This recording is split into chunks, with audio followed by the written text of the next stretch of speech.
무엇이 중한가라는 제목으로 우리가 말씀을 묵상하도록 하겠습니다.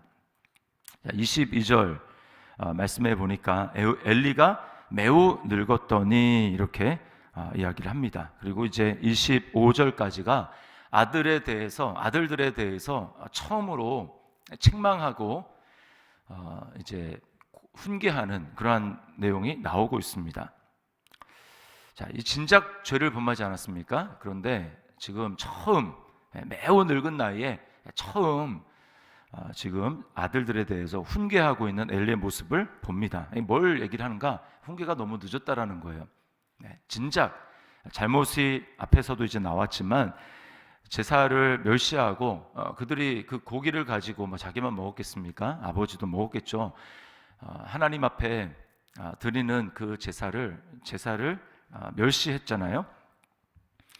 그래서 이제 어제 본문이었지만 이제 15절에 보면 이런 말씀이 좀 있습니다. 기름을 태우기 전에도 제사장의 사환이 와서 제사 드리는 사람에게 이르기를 제사장에게 구워 드릴 고기를 내라. 그가 네게 삶은 고기를 원하지 아니하고 날 것을 원하신다. 제사에 이 준서와 절차가 있습니다. 그렇죠? 하나님께 먼저 뭐 기름, 뭐 콩팥, 뭐 덮인 거, 뭐 이런 거를 이제 태워서 화제로 향기로운 제물로 하나님께 드린 이후에 그 다음에 제사장에 돌아갈 몫을 챙기는 겁니다. 근데 어떻게 했습니까? 엘리의 두 아들들은 순서 다 무시하고 자기가 원하는 것, 그것도 부위도 정해져 있는데 자기가 원하는 부위를 마음껏 가져갔다라는 거죠. 그러니까 진작에 이런 일이 있을 때 엘리 제사장이 너무 나이가 늙기 전에 그 아들들에 대해서 책망하고 훈계를 해야 하는 것입니다. 근데 언제 지금 훈계하고 있습니까? 22절에 회막에서 수종드는 여인들과 동침하였음을 듣고, 그 전에 제사에 대해서 멸시한 그 부분에 대해서는 이야기하지 않다가 지금 수종드는 여인과 동침함을 듣고 비로소 훈계하는 거예요. 자, 그 결과 어떻습니까? 훈계도 때가 있고 책망에도 때가 있는 것인데 때를 놓치니까 어때요? 듣지를 않는 거예요. 25절을 보십시오. 25절 하반절에 그들이 자기 아버지의 말을 듣지 아니하였으니 이는 여호와께서 그들을 죽이기로 뜻하셨음이더라. 듣지 않는 것입니다. 훈계를 듣지 않는 거예요. 자, 우리가 여기서 우리 각 가정에서 우리가 제사장 아닙니까? 예수 그리스도를 믿는 성도들이 이제 주 안에서 다 제사장이죠. 그래서 우리가 가정을 하나님의 은혜 가운데 자녀들에게 믿음으로 또 하나님의 말씀으로 자녀들을 양육을 해야 합니다.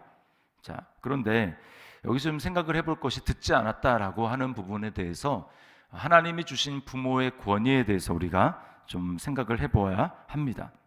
오늘날은 어떠냐 하면 권위가 해체되고 있는 시대입니다. 권위주의는 나쁜 거지만 권위는 올바른 것이죠. 하나님은 이 세상을 권위로 다스리십니다. 하나님 자신이 권위가 있고 로마서 13장 말씀에 보면은 하나님이 모든 권세는 위로부터 하나님으로부터 주어진다라고 하는 것이죠. 모든 리더십들에 하나님이 권위를 주셨어요. 가정의 리더십은 누구입니까? 부모죠. 아버지와 어머니. 권위를 하나님이 주셨어요. 자, 그런데 오늘날 이 권위를 인정하지 않는 분위기가 되다 보니까 예수님을 믿는 부모들도 이 권위 자체에 대해서 부정적으로 생각하는 경우가 참 많이 있습니다. 그래서 어떻습니까? 자녀와 이 동등등 입장으로 그런 마음을 가져야 되지만 권위 자체는 동등한 것이 아닙니다. 그래서 무조건 용납해야 되는 것으로 생각하는 경우가 참 많이 있어요. 자녀들의 반역에 대해서 그냥 그것이 아무것도 아닌 것처럼 무조건 사랑으로 다 용납해 주는 것이 다가 아니라는 것입니다. 하나님은 부모에게 왜 권위를 주셨는가? 하나님의 말씀을 가르치고 하나님의 말씀대로 양육하라고 하나님이 부모에게 권위를 주셨어요. 그러면 그 권위를 제대로 사용하지 못하는 것은 불순종의 책임이 있는 것입니다. 오늘 그것을 엘리 제사장에게서 보게 되는 거예요. 하나님의 말씀을 가지고 하는 것이죠. 자녀들 안에는 성경에 보면은 이 혼란함이 이제 섞여 있다라고 얘기, 미련함이 섞여 있어요. 자녀들에게. 물론 부모도 미련함이 있죠. 그러나 자녀들이 분별하지 못하는 그 부분에 대해서 부모가 하나님의 말씀의 기준을 가지고 진리의 말씀을 가지고 자녀들에게 알게 해 주어야 된다는 것입니다.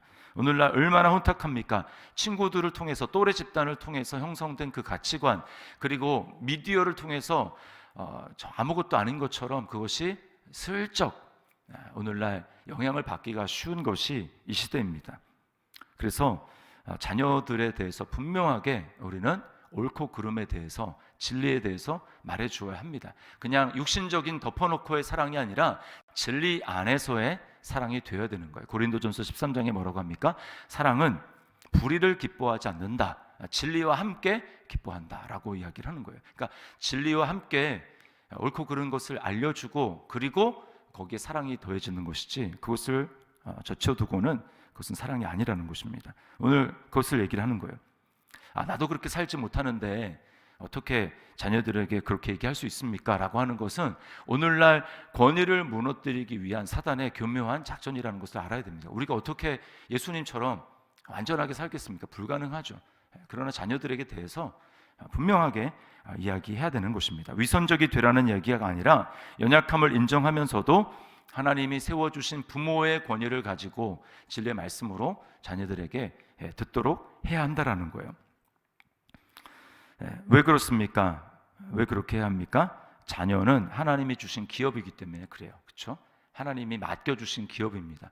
그러니까 내가 육신대로 마음대로 해야 될 대상이 아니고, 우리가 분명하게 하나님의 맡겨주신, 내 손에 있을 때 맡겨주신 뜻대로 우리가 하나님의 것으로 인정하고, 그냥 내 육신의, 내 자아의 연장이 아닙니다. 내 자아의 연장이 아니에요. 그래서 자녀가 하나님의 것이라는 분명한 인식이 있을 때 자녀를 사랑하되 나의 자아의 연장으로서 사랑하는 것이 아니라 나의 소유물로 여기지 않게 되고, 또 사랑의 우선순위가 분명하게 정해져서 우리 자녀들을 사랑할 수가 있는 것입니다.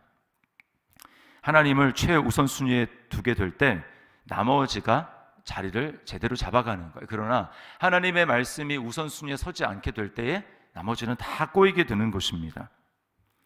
자, 엘리의 죄악이 무엇입니까? 29절 말씀을 보세요. 29절. 하나님이 이제 보낸 선지자를 통해서 책망하시는 내용입니다. 자, 이것도 권위죠. 내가 제사장인데 네가 뭐냐라고 할 수 없는 거예요. 하나님이 선지자를 통해서 말씀하시면 그냥 듣는 것입니다. 똑같은 권위가 가정에게 적용되는 거죠. 자, 29절 보십시오. 너희는 어찌하여 내가 내 처소에 명령한 내 제물과 예물을 밟으며 네 아들들을 나보다 더 중히 여겨 내 백성 이스라엘이 드리는 가장 좋은 곳으로 너희들을 살찌게 하느냐. 자, 책망의 핵심이 뭡니까? 네 아들들을 나보다 더 중히 여겼다. 여기 중히 여기다라고 하는 게, 여기서 영광이라는 말이 나왔어요. 똑같은 어원입니다. 영광. 하나님은 영광스러운 분이죠. 그 말은 뭐냐면, 우리가 하나님께 영광을 돌려드린다. 그 말은 하나님을 내 삶의 가장 무거운 존재로 인정하며 내 삶의 무게중심을 하나님께 둔다라는 뜻이에요.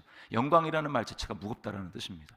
여기서 지금 뭐라고 하냐면, 너는 자녀들에게 무게중심을 뒀다. 너는 자녀들을 무겁게 여겼다. 너는 자녀들을 나보다 더 무겁게 여겼다라고 하는 거예요. 무게중심이 바뀐 거죠. 자녀들에게서 영광을 구하는 것입니다. 그래서 그 다음에 이제 30절도 보면은 하나님이 똑같이 말씀하세요.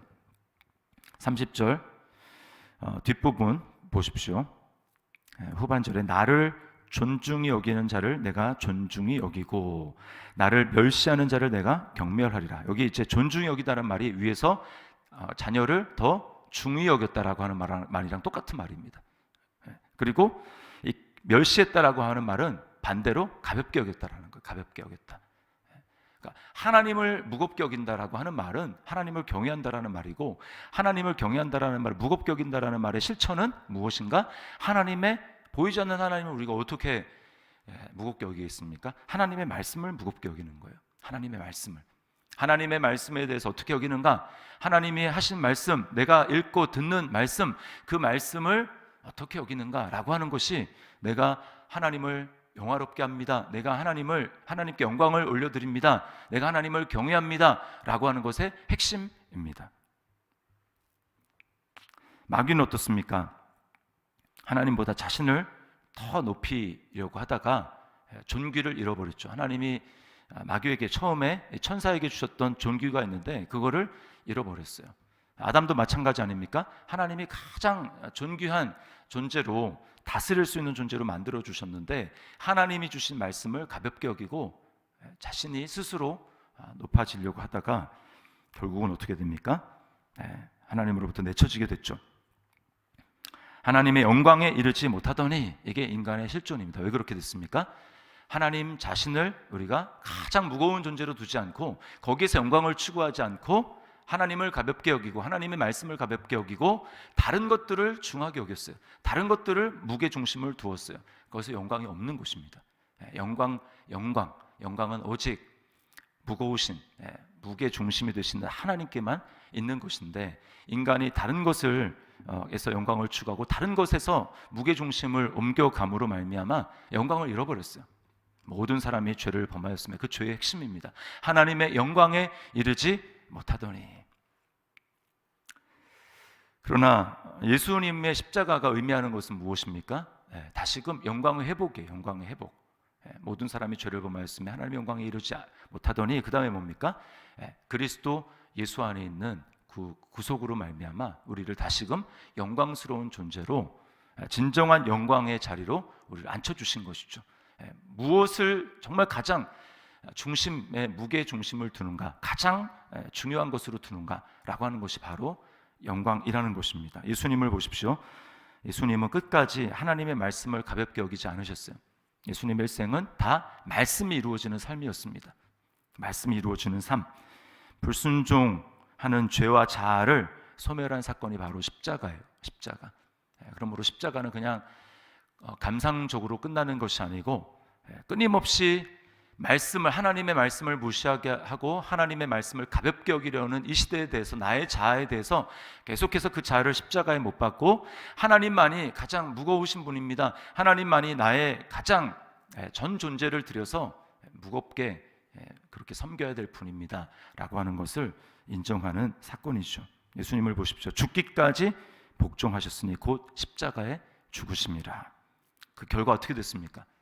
오늘 이 말씀대로 나를 존중히 여기는 자를 내가 존중히 여기고 예수님이 그렇게 죽으셨으므로 죽기까지 복종하셨으므로 어떻게 됐습니까? 그 뒤에 이름으로 하나님이 그를 지극히 높여 모든 이름 위에 뛰어난 이름을 주사.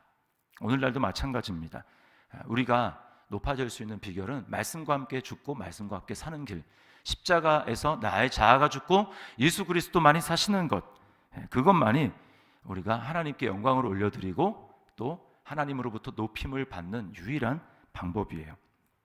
그래서 이 말씀을 기억하고 부모로서 나는 자녀들을 더 중히 여기는가 아니면 하나님의 말씀을 더 중히 여기는가, 이 부분을 우리가 한번 질문해 봤으면 좋겠고, 나는 무엇에 무게 중심을 두고 있는가, 내가 가장 무겁게 여기는 것은 무엇인가, 하나님의 말씀인가, 하나님인가, 아니면 다른 어떤 것인가, 무엇이 나를 무겁게 만드는가. 시편 1편 말씀도 마찬가지죠.